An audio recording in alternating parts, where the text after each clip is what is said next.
Hello, other intermittent fasters. So, my name's Amanda. I'm not really great at making videos, but I want to get better because I like to help people and share knowledge that I've acquired that's helped me. So, I'm giving this a shot, and it's much faster to make a video to disseminate information than it is to like type it out. So, just bear with me. A quick backstory on me is I was overweight in my early 20s. Um, I'm about between 5'3" and 5'4". I probably weighed around 210 back then, and I used a lot of willpower and determination when I was about 24 to lose weight. I did the Biggest Loser competition at my gym in 2009, and I'm very competitive and I'm really good at pushing myself. And I won the competition. It was hard because there's somebody else that was neck and neck with me, but I was doing paleo back then, CrossFit, really hardcore stuff. I also was under, we were all taught back then that you have to eat every 2 to 3 hours to keep your metabolism going. That was the conventional knowledge, and fasting was seen as bad, that your body would go into starvation mode and whatnot. There was just a lot of weird conventional information back then. But regardless, I got down to a really low weight. I was like 125. I was like, whoa, it's amazing. And I told myself, oh, I'm never going to get big again. I condemned what I was. And sure enough, you become what you condemn. And over the years, I regained weight. I would say in my early 30s, I probably got up to around 220, maybe even more. I was very ashamed, so I didn't weigh myself a lot. Um, and I, COVID came, and within like the first 6 to 8 months, I started this program called Optavia. Some of my friends were doing it, and it's also under that conventional, like, eat every 2 to 3 hours, stay in light ketosis, so no more than like 100 grams of carbs a day. And you eat a lot of their stuff. It's like higher in protein, but I didn't like the energy behind Optavia. I don't really like things that are like these pyramid structures where they really want you to stay on this program and that you need this program. That's not how I like to do things. So, regardless, within a few months of doing Optavia, I did lose, I don't know, like maybe almost 50 pounds. And I was feeling good. I did have more energy. Then, but it was hard because you were eating 7 times a day, and that is not easy to do at all. And you're also not giving your body a rest from digestion. So I ended up getting pregnant.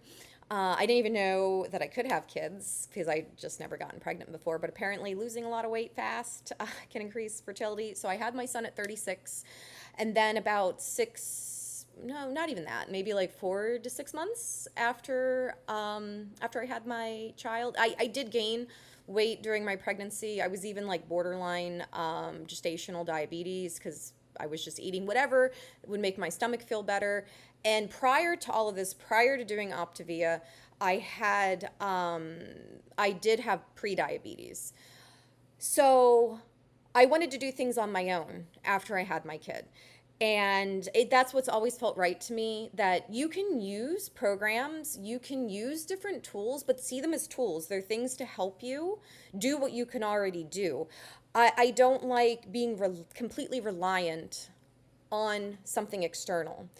And what I've done this time is I've gone more into mindset, and I've changed my mindset, and it's not super easy because you have to reprogram years, decades of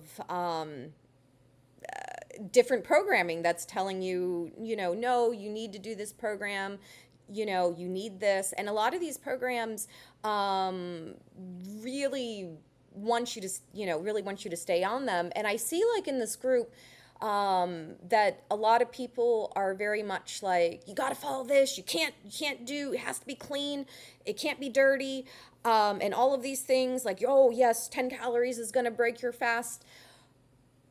But what I come here to say is, when you force yourself to do things in a certain way, you're programming your mind to program your body to react that way.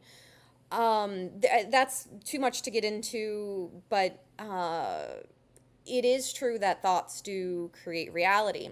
So, what I recommend is, and what's worked for me, is seeing different things as tools. Even intermittent fasting, it's a tool to help you to do what you can already do. And sometimes you need the tool your whole life, and sometimes you only need it for a certain period. Now, I probably won't ever stop intermittent fasting just because it works and it feels good, but all the other things. So I do take a lot of supplements. And that has helped. I have my blood work's gotten really great. I haven't been pre-diabetic in a long time. I have really great sugar values. I started doing intermittent fasting when I recovered from having my son, and that's when I started doing everything on my own. I was maybe like 189 after I had my son. And so I decided no more programs, no more strict protocols, doing what feels right, what brings me joy. So, for instance, I guess you could call what I do dirty fasting, like every single day. But here's the thing, when I get up in the morning, I start with a bottle of water and I mix in my hydrant packets. Hydrant tastes good to me. I don't like liquid IV. Hydrant, I get the no sugar added one, so there's like 10 calories in that. I also add a really nice nootropic powder that also has about 10 calories in it, and colostrum, but colostrum doesn't have any calories in it. And that's what I start my day off with. And within about 2 hours, I go on my run. Most days I do about 4.5 miles, but the hydration helps me so I don't have to drink water while I'm running. And when I get back, I have cold water that I mix with these liquid hydrogen packets that really help with recovery and hydration, but those also have 10 calories in them. So I'm having about 30 calories during the day while I'm fasting.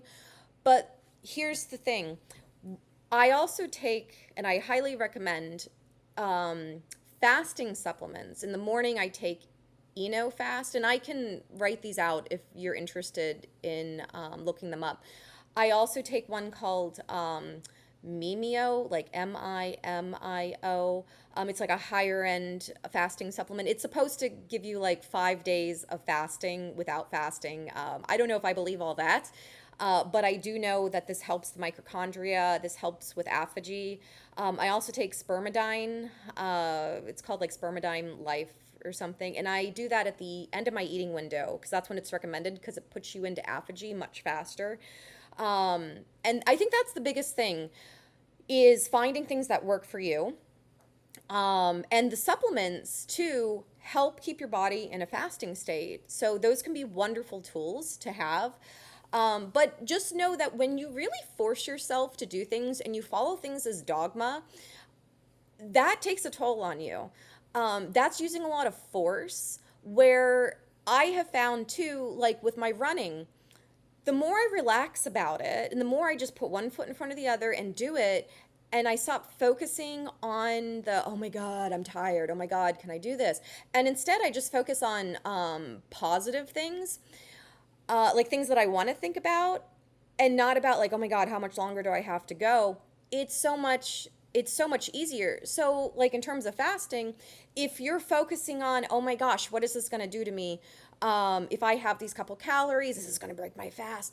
That's increasing your stress and your cortisol, and it's not really that beneficial for you. So it's taking everything into perspective. And I had an epigenetic coach for a few years, and she also had told me that if it's not over 50 calories, it's not really enough to ignite your digestive system. And I mean, even if you do have a few calories and your body has to do some type of digestion, it can go back into a fasting state really fast. Like it's it doesn't have to all be the strict dogma where if you have one thing, like, yes, technically that stuff will break a fast, but what are you doing this for? Are you doing this for weight loss? Are you doing this for health? Or are you doing this to follow things exactly by whatever book you're reading or whatever you're told?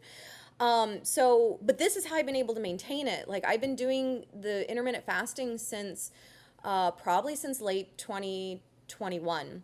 And it's what's worked. And it's a process of being kind with yourself, giving yourself grace, and adjusting your internal mindset and how you see yourself. So, anyways, sorry this is a little bit long. I hope this helps. And if you have any questions, just let me know. Thanks. Oh, and by the way, I'm 40 now. I turned 40 in November. So for like age reference and whatnot. But I don't plan to stop this anytime soon. So yeah, thanks.